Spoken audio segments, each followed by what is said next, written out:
جانتے ہو وہ ایسی کون سی اللہ کی مدد کی نشانیاں ہیں جو تمہارے ناممکن دعاؤں کو ممکن بنا کر اللہ سے غیب کی وہ بندے دروازے کھول دیتے ہیں جو تمہارے اندھیرے زندگی کو حیرت انگیز روشنی سے منور کرنے کا سبب بنتی ہیں۔ تو سنو، وہ دل، وہ آخری تمام غیبی اختیارات رکھنے والا حقیقی بادشاہ خود تمہارے لیے مدد تیار کیے بیٹھا ہے۔ قرآن کہتا ہے کہ اس کے پاس غیب کی گنجی ہے اور بکھرنے والی ہواؤں کی قسم جو اڑ کر بکھر دیتے ہیں پھر پانی کا بوجھ اٹھاتے ہیں کہ جو وعدہ تم سے کیا جاتا ہے وہ یقیناً سچا ہے، اور وہی ہے جو آسمان سے تم پر خوب بارش برسائے گا، تمہیں مال اور دولت سے نوازے گا، تمہارے لیے باغ پیدا کر دے گا، تمہارے لیے نہریں جاری کر دے گا، اور اگر تمہاری ذرا غور تو یہ دبی چیز اس بات کی دلالت ہے کہ رب قدیر جو کام بھی کر رہا ہے باحکمت اور باصلاحیت نہیں کر رہا۔ جان رکھو کہ اللہ کے ہر کام میں ایک حکیمانہ منصوبہ کار فرما اور تعمیری قائم کا یہ سلسلہ اپنے حساب سے جاری اور ساری رہتا ہے۔ جس طرح تو نے دن کو کچھ دن ٹھہرا سکتا ہے اور نہ رات کو، تو اسی طرح وہ قادر مطلق جو زبردست نظام و ضبط قائم کیا جائے وہی مہربان خدا جب چاہے تمہارے صبر ضبط کو بدل کر ناممکنات کو اپنے کن سے ممکن بنا دے۔ قرآن کہتا ہے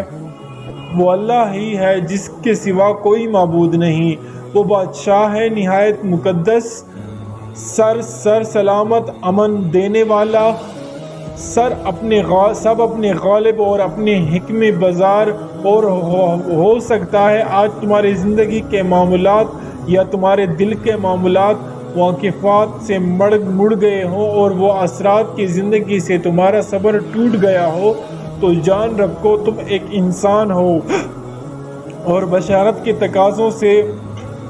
اگر آج تمہیں کسی چیز کی محرومی ہے یا کسی کے دیے ہوئے دکھ سے تم اذیت ہو رہی ہے تو تم مدد کی تلاش میں ہو،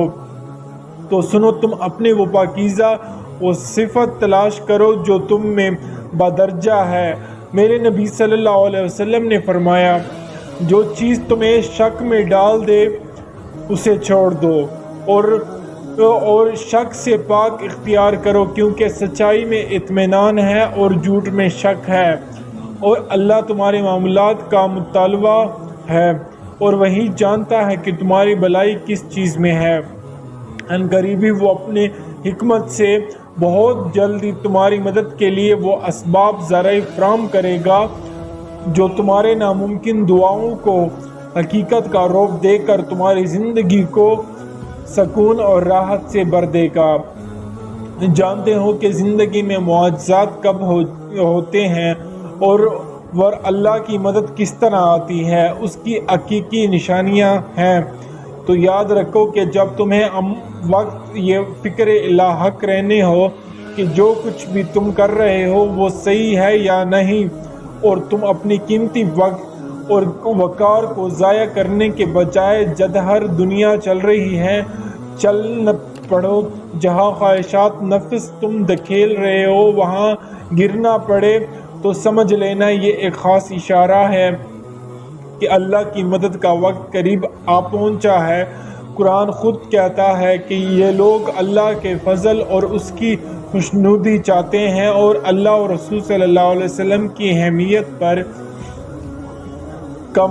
کمر بست، اور یہی راستہ بعض لوگوں ہے جس طرح حضرت یوسف علیہ السلام کو کنویں کے گھیر سے نکال کر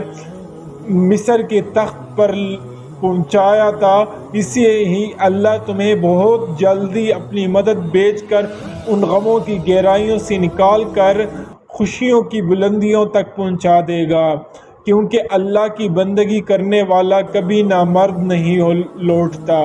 اور اگر اللہ کسی پر اپنی فضل کرنا چاہتا ہے تو کسی کی اتنی طاقت نہیں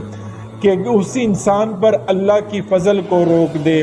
یاد رکھو خوشحالی ہو یا بدی، دونوں ہی صورتوں میں جو لوگ اللہ کو یاد رکھتے ہیں تو اللہ بھی انہیں یاد رکھتا ہے۔ یہ بھی ایک اشارہ ہے کہ وہ رحمان جس کی خدائی بہت وسیع ہے، وہ تمہیں تمام سمیت و مقاصد، وہ ذرا ذرا کو متحد کر کے تمہارے لیے مدد کے وہ اسباب بناتا ہے جو تمہارے دل کی ہر لاحاصل خوشی کو حاصل میں بدل دیتا ہے۔ اور اگر تم ڈھونڈ رہے ہو وہ نشانیاں اور اشارے جو ظاہر کرتے ہیں کہ اللہ کی مدد کا وقت قریب آن پہنچا ہے، تو سنو، جب تم مخلوق کی امید